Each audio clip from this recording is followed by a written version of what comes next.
nga 400 deri në 600, ose nofta pak më shumë, në të cilët Azem Hajdari spikaste, sepse ishte njeriu që hidhte parullat, ngrihej mbi supet e shokëve të tij, i veshur me atë xhakovetën e tij të zezë, të lustruar, dhe drejtonte masën e studentëve me parullat poshtë dinastia. Do të flas për një legjend. Legjenda kishte emrin Azem Hajdari. Në vitet 90, lëvizja studentore, ndoshta keni dëgjuar ose keni parë, po shpërtheu dhe në krye të kësaj lëvizje doli një njeri që për ne ishte një çudi, njeriu që ekzekutoi frikën. Azem Hajdari erdhi si një meteor. Kam kënaqësinë t'ju them, kam prekur një hero për së gjallë. Ka sjell konceptin më të gjallë, më konkret të lirisë. Një legjend. Dhe duke vendosur pluralizmi politik, vendosur dhe alternativat për drejtimin e vendit. Në këtë moment Shqipëria shkon në sigurt drejt Europës.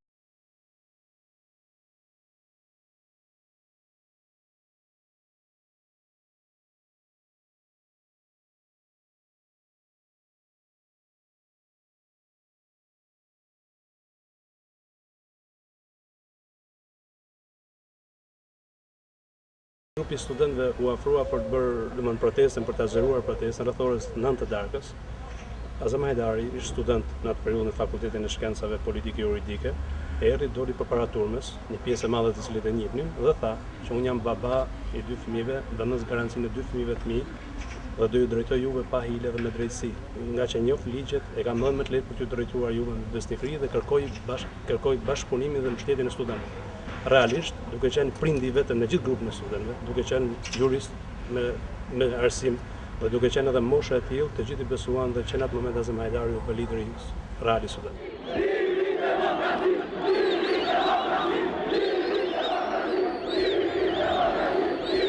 18 vjet natyrisht që janë shumë, por në të tjetrën kohë janë shumë pak. Mendoj që ka qenë një periudhë jashtëzakonisht e rëndësishme për Shqipërinë, flukse njerëzish që shkojshin në mënyrë shumë natyrale drejt qytetit studentëve dhe padyshim sinkronizoheshin në një pikë, dëshira për demokracinë në Shqipëri. Në paralojë të kësaj lëvizje ishin studentët dhe midis studentëve ai që printe natyrisht ishte Azem Hajdari.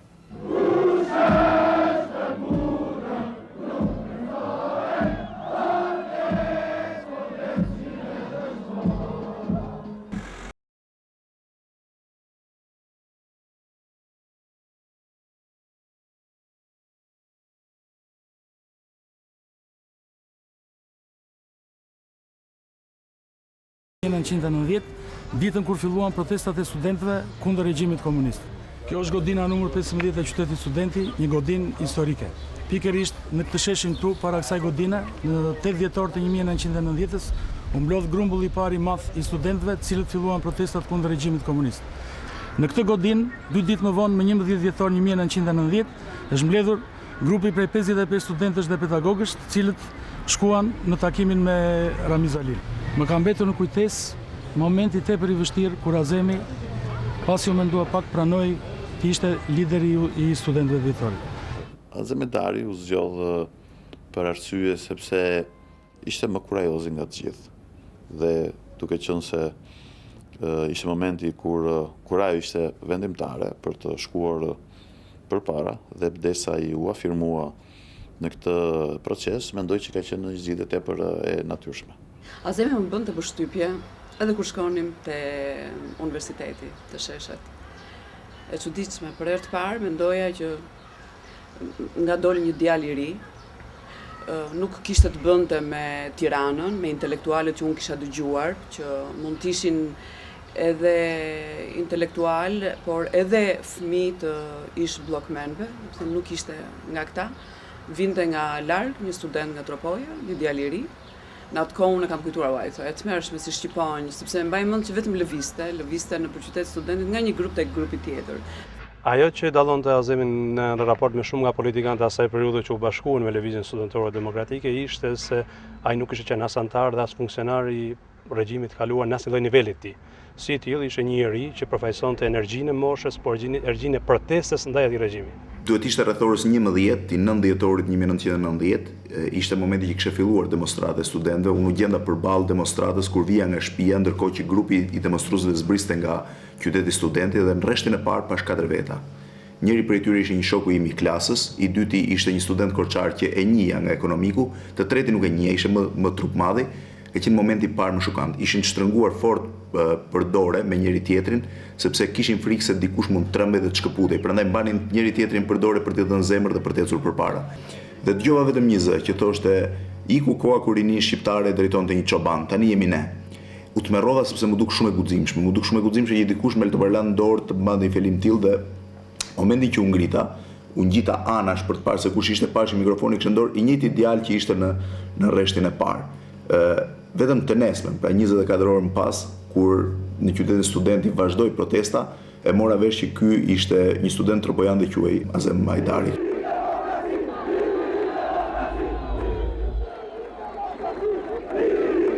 Ai që ka ndodhur në dhjetor të 90-s ka qenë një proces i degradimit me shpejtësi të madhe të sistemit të kaluar. Është periudha e luftrave për të mbrojtur të drejtën tonë, për të jetuar kurdoherë të lirë e të pavarur, për të mbrojtur rrugën e socializmit të vërtetë e të komunizmit. Padyshim që lëvizja e dhjetorit, lëvizja studentore, përcaktojnë një ngjarje madhore në historinë e Shqipërisë. Dhe në këtë drejtim mendoj që figura e Azem Hajdarit ka një rol qendror. Dhe natyrisht momenti i takimit me presidentin asaj kohe Ramiz Alia ishte një moment kulmor që detyroi udhëheqjen e atëhershme të Partisë Punës që të pranonte kapitullimin e sistemit të vet. Ajo që tha shoku është që gjendja është shumë elektrizuar atje dhe ne duhet vemi sot të japim përgjigje për përgjigjen tuaj.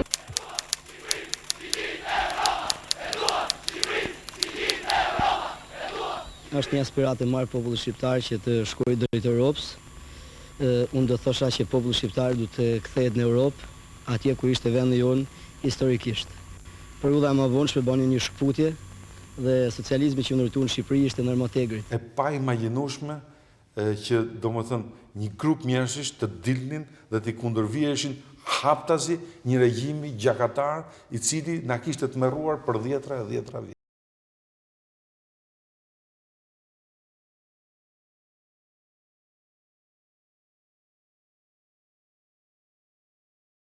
Ishte dhjetori i vitit 90 kur në televizorin shqiptar u dha lajmi se në qytetin studenti filluan protestat për energjinë elektrike. Një nga drejtues kryesor të rrethi me thot, shoku Rasim thot, vëllai juaj Azem Hajdari është vënë në krye të lëvizjes studentore dhe nuk janë më lëvizje dhe protesta për energjinë elektrike, por ata janë kundër partisë dhe qeverisë. Ju duhet të shkoni në Tiranë dhe të ndikoni që ai të tërhiqet nga lëvizja. Unë udhtova për në Tiranë dhe në qytetin studenti takohem, ose para se të takohem, unë shoh Azemin që po mande një fjalim në qytetin studenti, ku ndër tjera ai thoshte. Unë e kuptoj që jemi nuk e mësoni Azem Hajdarin, po doni demokracinë, dhe jam e bindur që do fitoni demokracinë.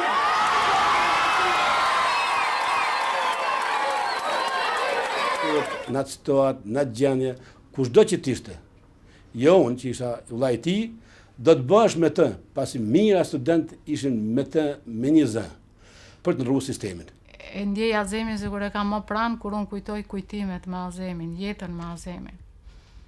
Jemi njohur në një moshë shumë të re që tani kur ja u tregoj shoqërisë ose fëmijëve të mi, qeshin me mua ose habiten. sepse në ato momente Azemi nuk ishte vetëm 17 vjeç, edhe unë 16 vjeç. Azemajtari lindi në Tërpoj nga 2 prind punëtor me 11 mars 1963. Ne ishim 7 fëmijë. Azemi ishte më i vogli. Ai shkollën fillore të vjeçare e mbaroi në Baramcor. Azemajdari njihej edhe më përpara si rebel ndaj sistemit. Biles më kujtohet që në klasën e 8 ai bëhet problem sa që mblidhet frontin në Baramcor për ta internuar në moshën 13-14 vjeç. 10 ditë pas përthyet demonstratën në Tiranë e kam takuar këtu në Baramcor. Më thotë si mendon ti? Po ishim 3 vjet apo. A du të rrëzohet kjo burokrasi, foli me kujdes pa, me terma diplomatik. Burokrasi nuk përmend të shtet, regjim. Kjo burokrasi. Dhe çështë, ma tha me humor se nuk e dinte apo kundërshtoj as po kundërshtoj. Tash po i ka ardhur koha. Atëherë ai më njëherë u bë serioz. I ka ardhur koha? Tash po. Për ata që kanë vesh që banat po bien. Më tha, si do të reagojnë intelektualët? Janë të dëzuar, thash. Një pjesë janë të tërësuar shumë. Azem revolucionin e mbjellin intelektualët. E bëjnë trimat, të hinë të pjesa e dytë, se janë dhe student. Dhe e koren dalkaukët, njerësht.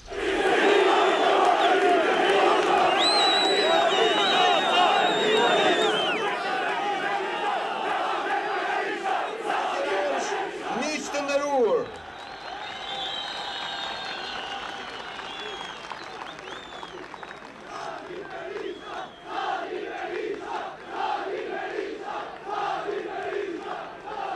Shpresoj dhe besoj se fjallën student do të gdhenin me kerma të alta i sollën Shqipërisë, pluralizmin, studentët hapen epokën historike të re për kombin shqiptar dhe mban Shqipërinë, rroft rinia jonë studentore.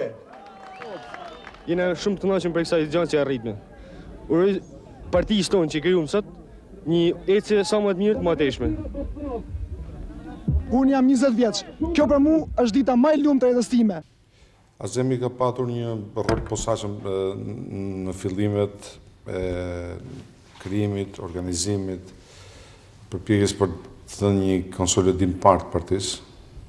Ishte kryetari i partë de facto i partisë, duke qenë se ishte njeriu i cili përfaqësonte legitimitetin e lëvizjes studentore si udhëheqësi e asaj lëvizje, lëvizje e cila në fakt e krijoi Partinë Demokratike. E kam njohur në dhjetor të vitit 90, 18 vite më përpara, ka kaluar një kohë gjatë që prej atyre ditëve, por Azemi Dhjetorit është patjetër një figurë e veçantë që u dallua ndër studentët cilët të parët patën guximin, morën nismën për të sjellë ndryshimin e parë, u dallua nga kurajo e tij, nga njëherë shpërthyese, nga nisma e tij, nga njëherë e paparashikueshme, nga prirja e tij për t'i thënë gjërat nga njëherë në mënyrë shumë direkte, duke ngjallur edhe reagime të ndryshme, dhe nga dëshira për t'u përballuar me sfidat dhe nga njëherë për të përzgjedhur sfidat që ishin më të rrezikshme.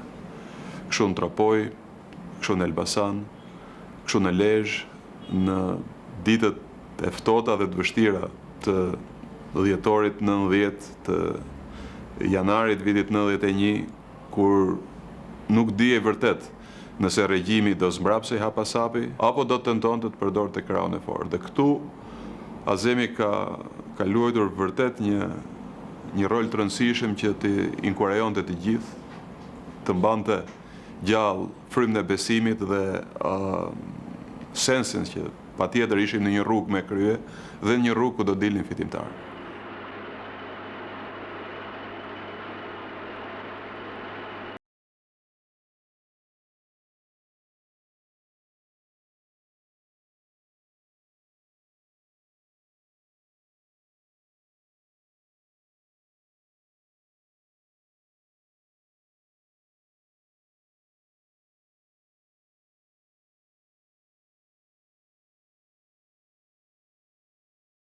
Ditët e para kanë qenë ditë kur jemi përpjekur që të lidhemi me të njohur, as këtu për gjithë kryesin.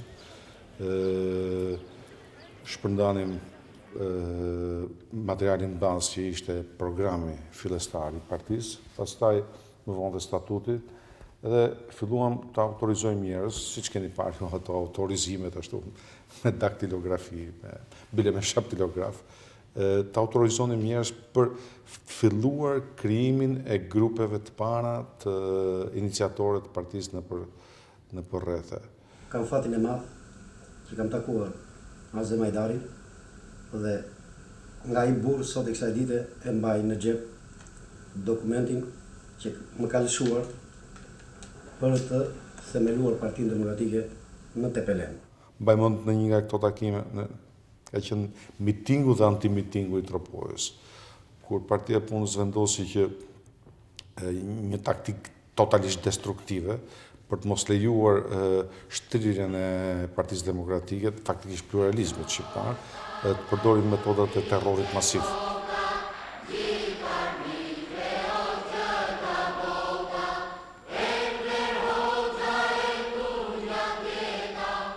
Një nga angazhimet e para të Partisë Demokratike, të Azemit personalisht, të gjithë neve, ishte angazhimi për nxjerrjen e të burgosurve politik nga burgjet e regjimit. Ne betohemi dhe ta forcojmë të ditë më shumë pushtetin popullor të punëtorëve dhe të fshatarëve punonjës. Ne betohemi dhe ta forcojmë akoma më shumë ushtrinë tonë heroike popullore dhe armën e sigurimit të shtetit, edhe të mprejmë në kundër vigjilencë revolucionare, për të bërë që të dështojnë gjitha planet e atyre që ndërojnë dhe dëmtojnë atë dheun tonë socialistë.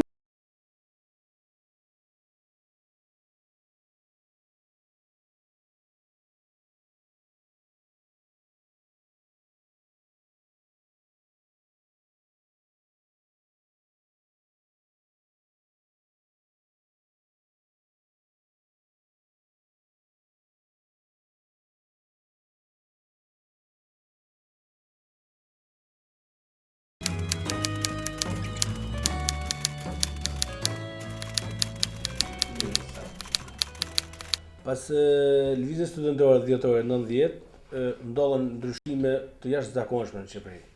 Por diktatori bën të hijen në të gjitha sheshet kryesore të qyteteve. Një bashkëjetesë me pluralizmin disi e pa mundur. Studentët në këtë lloj realiteti domethënë kishin të vështirë ta pranonin. Kokëforcia e qeverisë ishte e tillë që nuk ndryshonte emri. Dita e tretë ishte një ditë ku me qindra mijëra njerëz, nuk kam parë më shumë njerëz në qytetin e studentit, as në Shqipëri më vonë. Po krijohej një situatë mjaft e rëndë. Atëherë aktoria e mirënjohur Raimonda Bulku, nga një balkon i godinës 14 më duket, u bën thirrje qytetarëve të Tiranës që të shkojnë drejt presidencës. Mbaj mend që kam takuar Beni Mamën dhe i them, Beni, duam të lëvizim, duam të bëjmë një gjë që sharake të rim tani dhe të presim. Dal në balkon dhe them atë që kam thënë, që të shkojmë dhe të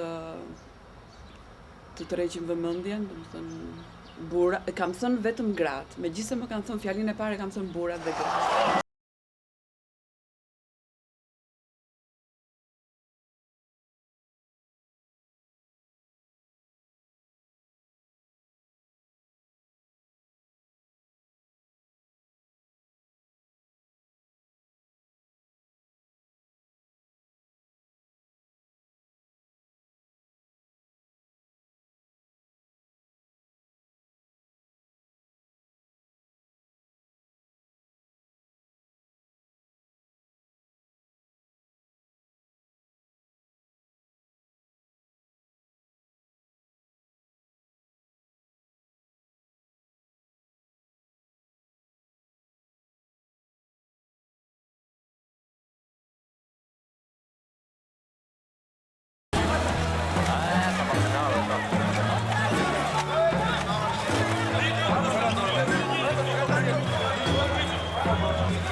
Hyrja ime në politikë korespondon me grevën e studentëve, ku së bashku me djalën hym për të hequr emrin e diktatorit Enver Hoxha nga Universiteti i Tiranës. Fill pas kësaj, unë e pash vetë natyrshme të aderoja në Partinë Demokratike dhe u zgjodha menjëherë kryetar i degës së Tiranës, që ishte dega më e madhe. Më kujtohet që në momentin pas zgjedhjes, Berisha për të më uruar dhe për të më inkurajuar, më pa të thënë, tani në këtë moment historik nevojitet kontributi ynë. I dëgjon ato krisma që vinë, ato janë krismat që vinë nga shkollë e bashkuar, janë oficerët cilët tentojnë të rivendosin shtatorën e Enver Hoxhës në sheshin Skënderbej.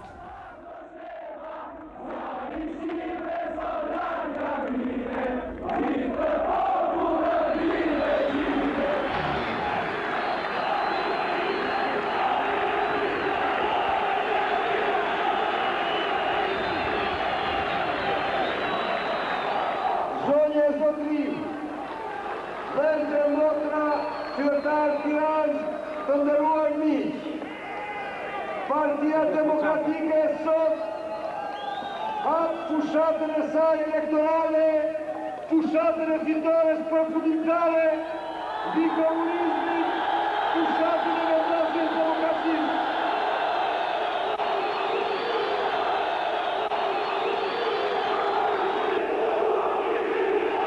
Nuk duhet të harruar fakti që kjo fushat elektorale u drejtua dhe njëkohësisht një rol të rëndësishëm në organizimin e saj luajti dhe kryesia e re e sapo shpallur e Partisë Demokratike, ose mirë them Komisioni Drejtues, i cili zgjodhi në vijim dhe kryetarin e ri në fund të shkurtit, fillim të marsit 91, profesor doktor Sali Berishën.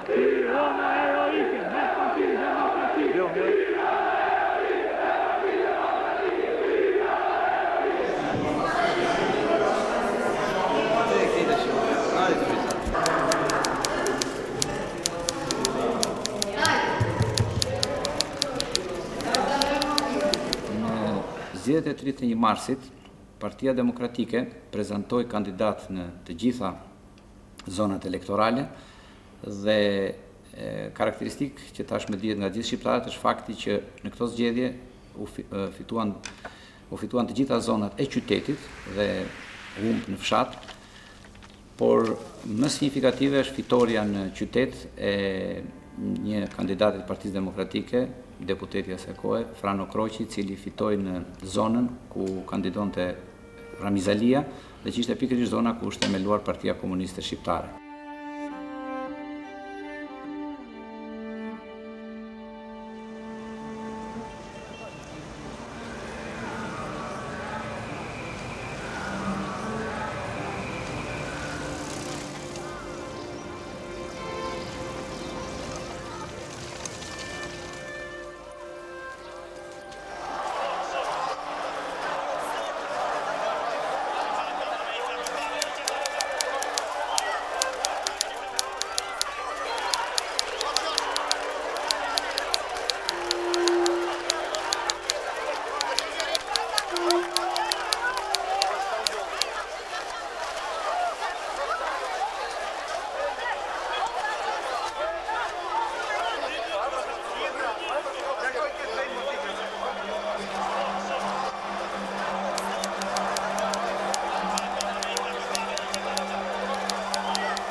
Këto mitingje ishin mitingje proteste, mitingje që kërkonin të rivendosin drejtësinë pas një krimi shtetëror që ishte bërë me 2 prill.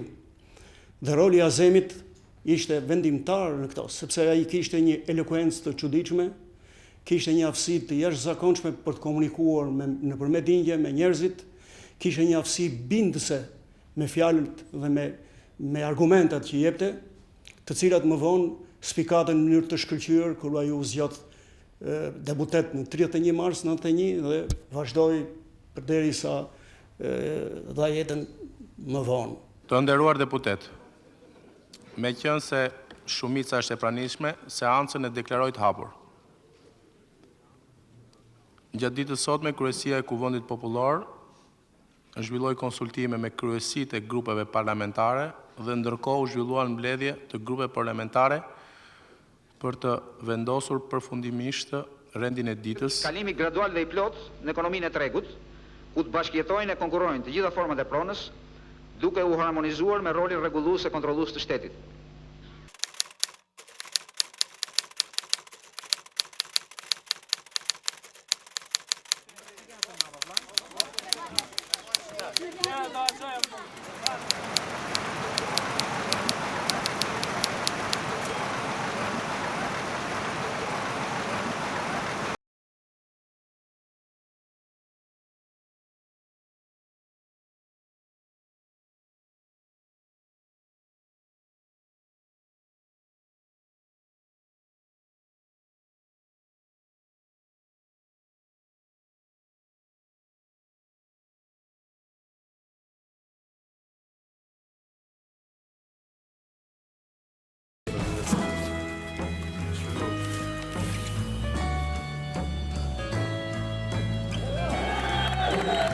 Në rast të vetës eliminator, ose një punëtor të rrezikohet jeta, unë të i bëj thirrje gjithë simpatizantë të shpirit, që zbatojnë me paronë që nuk i duhet popullit. Runu dhe mos kaloni në asnjë që i bën shefin punë. Vetëm të keni kujdes. Njerëzit kanë gati dhe mesjush, që ju futin në luftë. Bon të rrjedh gjakë atëti shqiptare. A mund të kalojnë me qetësi?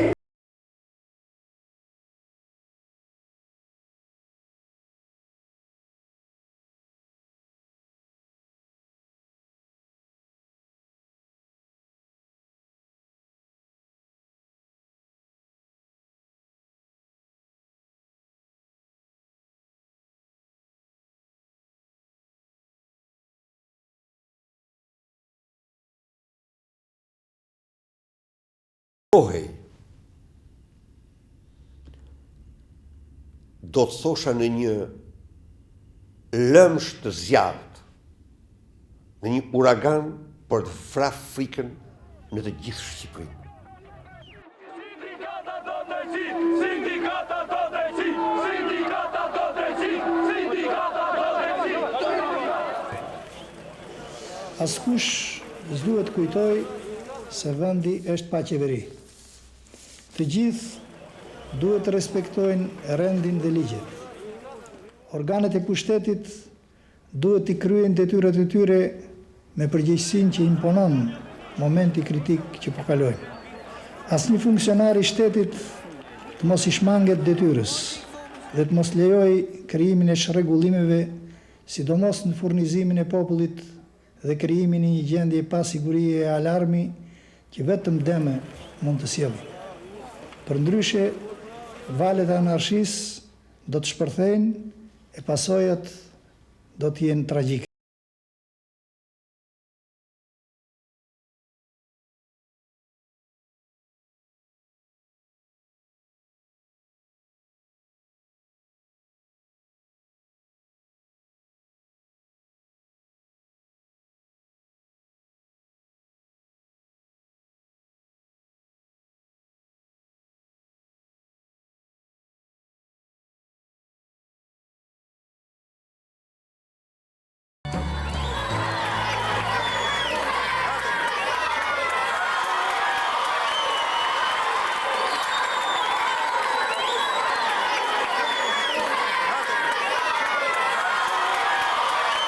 Ky miting i madh që u zhvillua në Shesh Skënderbej ishte me moton misioni qytetar. Azemi gjithmonë ishte i pranishëm me atë stilin e tij flakërus në mitingje, ishin gjithmonë mitingje që kërkonin të vendosin drejtësinë në Shqipëri. Zgjedhjet e 31 marsit 1991 prodhuan të parin parlament pluralist dhe ne me një numër të madh intelektualësh si Aleksandër Meksi, Sali Berisha, patjetër Azem Hajdari, u gjendëm në një sallë për herë të parë si deputet. Aty unë njoha më së miri personalitetin dhe talentin e Azem Hajdarit si deputet. Na çudiste elokuenca e tij e plotë, njohja e juridike e ligjeve, megjithëse ai s'kishte mbaruar shkollën e lartë ende, guximi për të përgjigjur, për të ballafaquar me çdo problem që dilte në atë kohë, në ato momente të vështira, dhe më kujtohet veçanërisht dy gjëra. E para, humori i tij i holl politik dhe jo konformizmi i tij. Ti kujtoj një gjë të vogël. Në një nga ambientet e parlamentit ishin ulur ish kryeministri komunist Adil Çarçani dhe Axhilleshi dhe po bisedonin në një poltron. Azemi shkon nga prapa, futet midis kokave të dyve dhe i thot një reporteri: "Ju lutem, na merrni një pozë në të treve që nuk kemi mbaruar ende shkollën e lartë, që nuk kemi diplomuar." Ishte ende student. Rreth gushtit filluan ajo që u quhet aksioni qytetar, protesta kundër mbeturinave të komunizmit në Shqipëri, kundër klikës udhëheqëse, liderëve të Partisë së Punës, të cilët ishin akoma të lirë, të tjera, dhe u prunë prishja e qeverisë stabilitetit, një qeveri tjetër dhe zgjedhjet e 22 marsit, në të cilët triumfoi Partia Demokratike me mbështetjen e shumicës dërmuese të popullit shqiptar, duke pasur edhe dy parti të tjera mbështetëse në koalicion, Partinë Republikane dhe Partinë Social-Demokrate.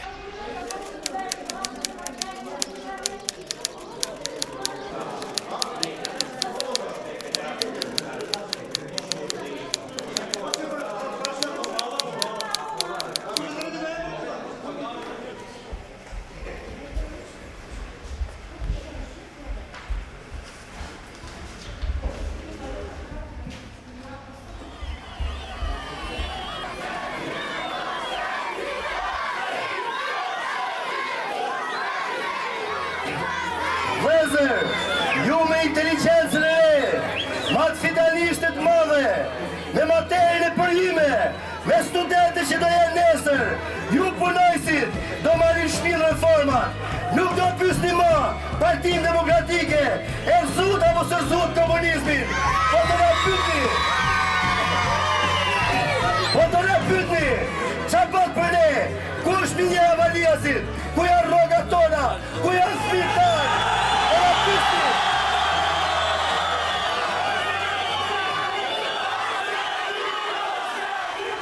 Aq sa mund të dukej i rrëmbyrë, aq ishte komunikues, tolerant dhe njeri që përpiqej të vendoste ura me të gjithë.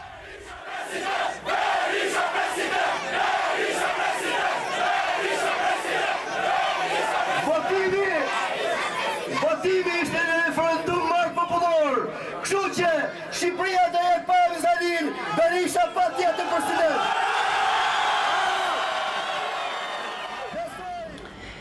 E kishte politika natyrë. Politika nuk është në një gjë shumë e vështirë, por do talent. Si çdo lojë tjetër. Është një farë loje në vetë, e cila do mënd për ta luajtur, kurajo për ta drejtuar dhe arsye për ta shprehur. Në jetën parlamentare, në jetën e politike të Partisë Demokratike, Azem Hajdari tregoi një rritje të dukshme brenda një kohe shumë të shkurtër të personalitetit të tij, të formimit të tij kulturor, profesional dhe politik, dhe padyshim që ndroi si një pikë e rëndësishme aktive në të gjitha aksionet politike të Partisë Demokratike dhe në jetën parlamentare. Një njeri shumë ekspresiv, shumë i drejt për drejt, dhe çuditërisht në momentet edhe të krizave që krijoheshin në debatet e forta politike, ishte një njeri që dinte të mante ekuilibrin dhe të merrte pozicionime shumë të matura. Pra brenda një personaliteti shikonim njeriu ekspresiv, aktiv, për në të njëjtën kohë njeriu e matur, i cili ekuilibronte situatat edhe në të rëndat politike që kishte koha. Absolutisht ka pas një mendim politik shumë të veçantë nga gjithë të tjerë, aksion politik të jashtëzakonshëm me një intensitet të papërsëritshëm nga kolegët e tij, një nuhati politike e lindur prej lideri. Besoj se gjatë viteve dhe për njerëz ka qenë e qartë se ai njeriu u rrit. Besoj se ka qenë një figurë komplekse. shumë afër dhe shumë e dashur për shokët e vet dhe kishte miq në të gjithë.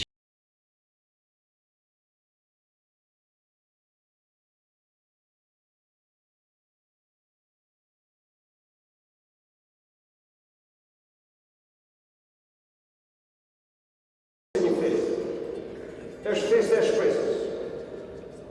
Derisa kjo ditë lidhet me një akt historik të rinisë shqiptare, derisa kjo ditë është ditë e rinisë e cila hapi me veprimin e saj të guximshëm, të mençur, një erë të re për Shqipërinë, pa dyshim që kjo është ditë e shpresë madhe dhe jam i bindur se është dita e shpresa, do t'jetë dita e shpresa dhe të realizueshme. Paraditja të 8 dhjetorit në Shqipëri ishte diçka e qetë, nuk di se çfarë do ndodhte. Ishte një ditë e zakonshme si gjitha ditë tjerë, ndonë se ishte ditë, domethënë që filloi lëvizja studentore. E dija që në qytetin studente do vinte Çarçani, ish kryeministri asaj kohe. Nga kurioziteti hyna mbrenda dhe pash një presidium tepër të ngarkuar, ku merrnin pjesë shumë titullarë të ish-partisë punës asaj kohe. I ktheva syt paksa sallë, është një sallë e vogël që zakonisht zanë rreth 300 veta.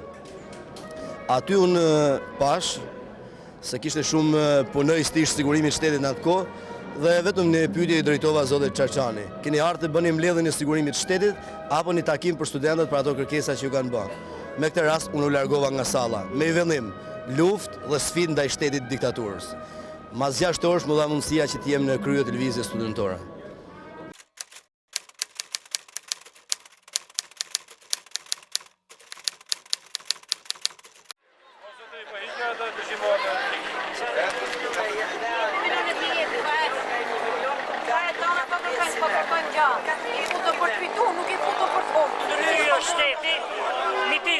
Ministri Financave dhe Vepia Limushës të japi parat popullit, ndash me libreza, ndash pareto.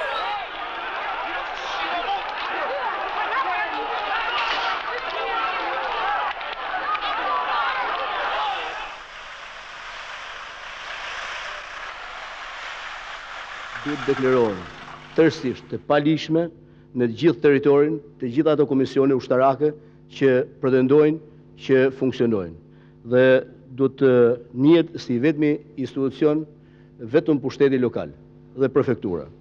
Në kushtet e prishjes disa komisariateve policie të gjendet me urdhën ministrit të jepet emërtimi i drejtimit të një rreth komisariatin kuadër të prefekturave. Por do kërkoja krijimin e batalionit së njekjes dhe të krerjes së vatrave të cilat janë me ngarkesa të mëdha të armatimit. Pra, kur dihet që kemi një numër të madh armatimish, duhet që këto batalionet të jenë dislokuar në kuadrën e komisariateve brenda strukturës hierarkike të ministrisë dhe të marrin detyra në kuadër prefekture, duke pas parasysh edhe dëmtimin e disa komisariateve. Mos njohen si kryetarët si drejtues të komisariatit të asnjë ushtaraku i cili është vendos në drejtim të këtyre komisioneve. Unë kam parasysh që në rast se kryengritja vazhdon me persona civil, pavarësisht se është i armatosur ose është i armatosur, ne mund të vendosim çdo lloj emri. Por në momentin që merr përsipër një ish drejtues ushtarak, të vendoset në kuadrin e një komisione zone, ky përbën element kriminal të një lufte antikushtetuese, vepra penale këto të parashikuar në kodin penal. Pra ne nuk mund të riemrojmë në kryet komisariateve të policisë asnjë person i cili vetë shpallet si shef komisariati.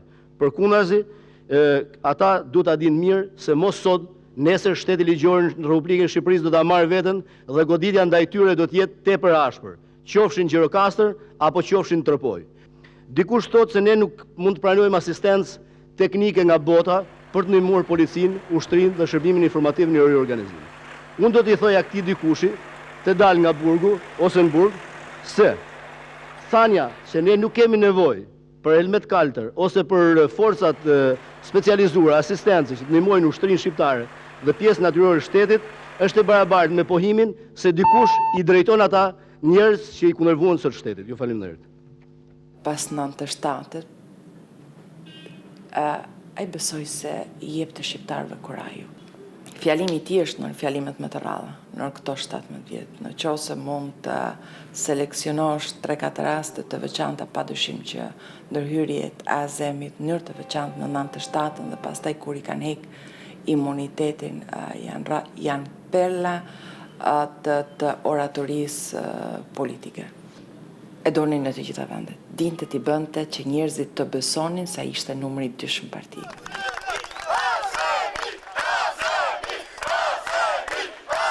Të respektojmë ata që e donë koncertet e lirisë, hallet, dertet dhe shqetësimet e juja, por kanë karriket e tyre. I preferon të zgjidhte ndër sfidat e ndryshme atë më të rrezikshme për t'u angazhuar personalisht me të. Në 97-ën na u desh të përballem me situata shumë të rrezikshme për jetën, për të mbajtur gjallë një shpresë, për të mbajtur gjallë një besim i cili dukej se po shuaj, për të ruajtur tiparin pluralist të demokracisë, pa cilin demokracia nuk funksionon, që për demokratët e 97-ës ishte, mendoje, domosdoshme, dhe këtu Azemi ishte vërtet përsëri aktiv, ashtu si 7 vite më parë, me episode nga më të vështirat, siç ishte ai Ballshit, kur në mitingun e Partisë Demokratike në sheshin e qytetit, u qelluan vazhdimisht nga një godinë që ishte përballë në distancë, por mitingu vazhdonte dhe fjalimet u mbajtën. Ne jemi societon praktikoz. Ne të shtihen me automatik, ne të shtihen me topa. Demokracia është më e forta. Demokracia do fitoj, vota juaj do të jetë votë për të ardhmen. Në vitin 97, ai sërish qëndroi si një nga luftarët më të paepur ndaj atij.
Tentativa zoti kryetar për ta paraqit luftën veri-jug, unë mendoj që qëndron te fakti se në vend se ministri i mbrojtjes të vendit të distancoi nga ushtarakët në lirim që drejtuan komitetet e mallkimit kombëtar, tash të quajtura komitetet e shpëtimit, këto grushte shtetit të fllihura me kriminal, të cilët e kanë çuar Shqipërinë të gjendje, ja kanë futur në thik Kosovës, një thik Çamërisë dhe një thik shqiptare në Maqedoni, duke ju prek simbolin e kombit dhe në vend distancoi nga ata komiteten në mundohet të mbjell luftën jugveri, e cila nuk ka ndodhur. Në rast se Ismail Qemali e majti flamurin në gji dhe është për të onoruar, për të respektuar, kur nuk mund neglizhohet Hasan Prishtina dhe Isa Bulitini që e majtin shtizën, dhe me djem moçat e Kosovës u djeg gjithë ajo trevë për mbrojtjen dhe ngritjen e këtij flamuri, i cili qofti bekuar për historinë e këtij kombi. Shqiptar, si mund të lejojnë që kohën kur Bolsheviqi burmaton me stalka dhe me topa historinë tonë, orën tonë kombëtare. Nga lufta e Kosovës, Azemi posoi një goditje të rëndë në shpirtin e tij. Se gjithçka ja përkushtonte jo vetëm shqiptarëve në Shqipëri, po dhe shqiptarëve në Kosovë, Malzi, Maqedoni, kudo që ndodheshin, por lufta e Kosovës e tjetërsoi fare. Një anëtar i flakt, i cili çdo gjë dhe në çdo këndvështrimi do ta lidhte me Kosovën. Një mik i ngushtë i president Rugova, një mbështetës i flakt i lëvizjes shkrimtare të Kosovës.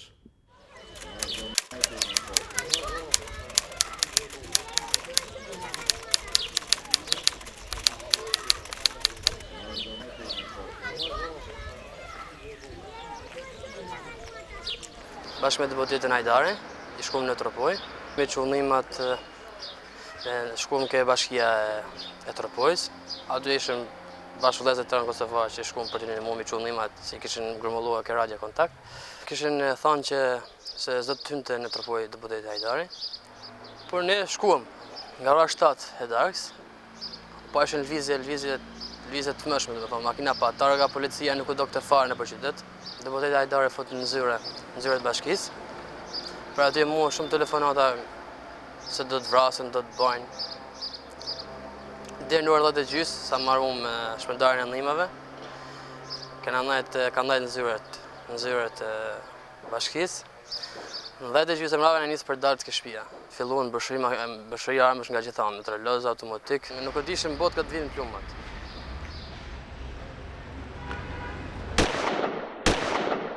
Antarët e shoqërisë bashkohen në shtet për të ruajtur tërësinë e drejtave dhe për të kufizuar disa drejta.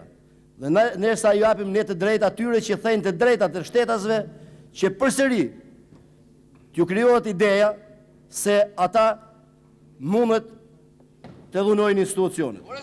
Mendimet Zoti Hajdari, e keni fjalën pas zotit ata vetë. Kaq. Ora zotri, falim. Zoti Hajdari ulun. Unë marrova, po për shkak. Jo, po bëjmë kjo. Ora zotri, asnjë. Jo. Po pse mos flas ai? Pas mirë. Tash jo. Zoti Mazreku ulun në vend. Zoti Mazreku. Seanca mbyllet.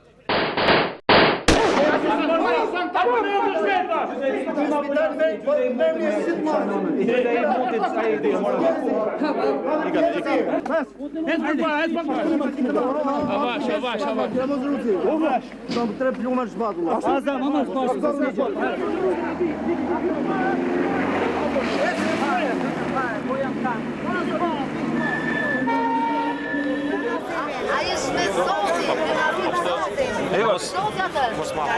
Zotin, se ka që afër me të qëllum, ka shta Zotin, kishte qëmë tjetër njëri kishte vdek. Ata e rujti Zotin.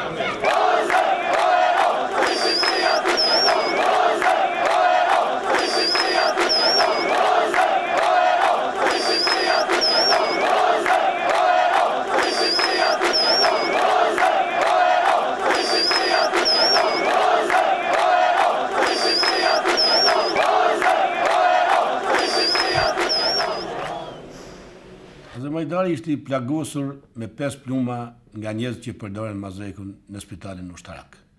Një moment caktuar ai nxjerr njerëzit jashtë dhe më thot: Rasim, amanet Berishën. Ti je pota! Azem! Ti je pota!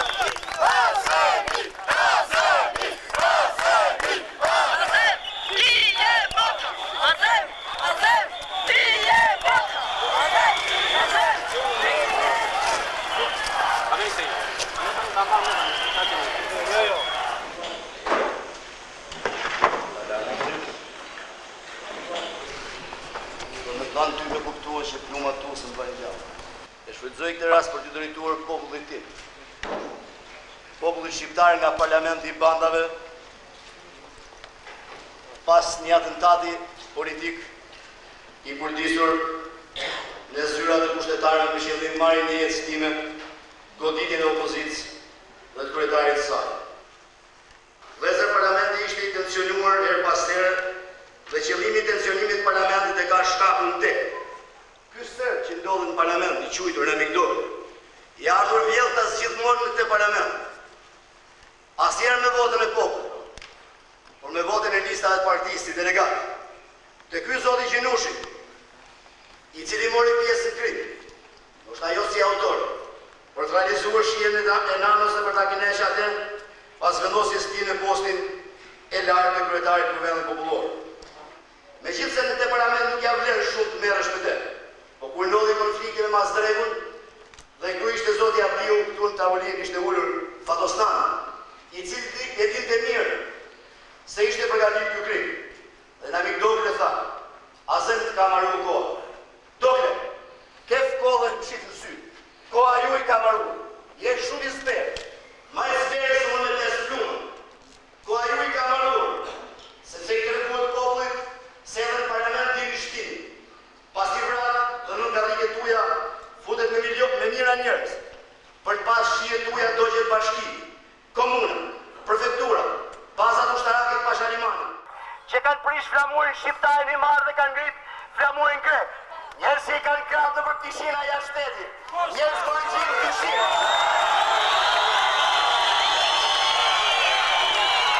Provohen me fakte dhe me prova. Sot kishte edhe një gjest tjetër.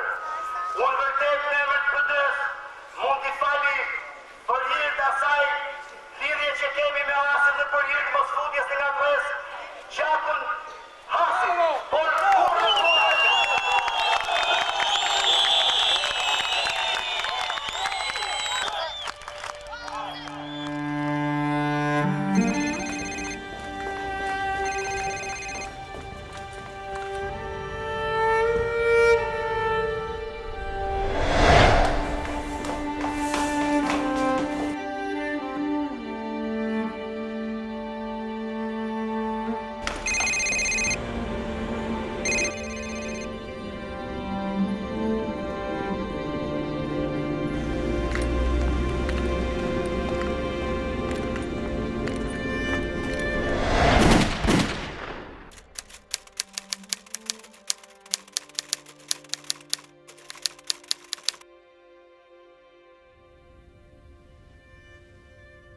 nuk e ekzekutuan dot në parlament, paguan apo angazhuan skuadrën e pushkatimit me uniforma policie dhe ekzekutuan para selis. Kështu që ishte një akmarrje tmerrsisht primitive e atyre që humbën pushtetin me votë e lirë në 92-shin. Ishte një akmarrje tmerrsisht primitive e atyre që u detyruan në forcën e presionit popullor të votojnë për pluralizmin. Ishte një akmarrje primitive e atyre që erdhen me dhunë në pushtet dhe që në 2005 do largosh me votë e lirë nga ajo forcë politike të cilën Azem Hajdari e themeloi dhe drejtoi bashkë me shokët e tij me një vendosmëri shumë të madhe.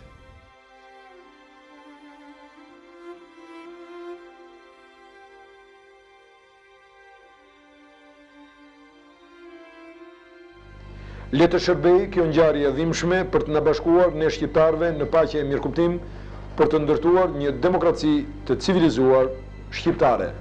Kurse shteti mban përgjegjësi plot. Aq më tepër në rast se rezulton që ai që ka vrarë është një polic. Me këtë vrasje u vranë edhe një pjesë e kujtimeve, në një kuptim të saktuar. Pavarësisht nga retorika tegra politike, pavarësisht nga polarizimi, në fundit humbi njeri. Zemrat e miliona shqiptarëve të tjerë në Europë dhe në botë, që ndjeshin të fyrë të lënduar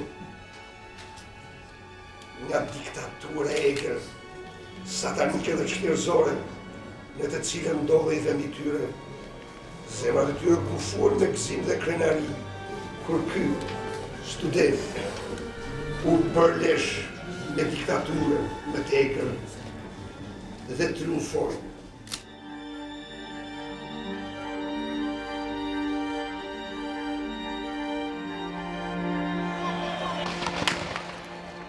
Che cenona mondiale, te vrau dora criminale mondiale, bravo Gianni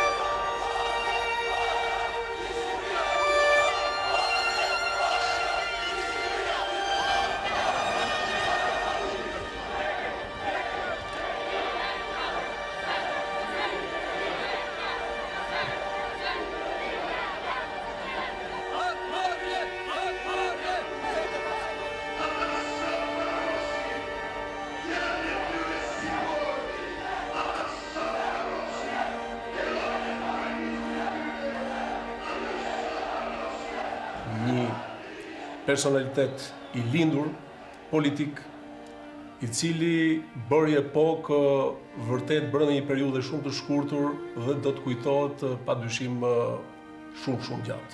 Ai u bë zëri i studentëve. Në të njëjtën kohë mund të themi që u bë guximi i intelektualëve. Janë njerëz që vinë në formë meteori, po që mbeten në formë pastaj konstelacioni për të dhënë një kontur më të gjerë të ndryshimit e epokave. Më zhdukur si një shqiponj që zbriti nga malet e larta dhe Zoti e mori prap. Është nga të rrallët e klasës politike shqiptare që kishte adhurim për të aftin. Edhe për mua që kam qenë pedagog i tyre në atë kohë, një inspirim dhe frymëzim i vërtet. Çolli një ndriçimin e madh të lirisë. Me instinkt të jashtëzakonshëm politik. Ka qenë një forcë e natyrës. Azemi ishte Azemi. Azem Hajdari, Zapata shqiptar.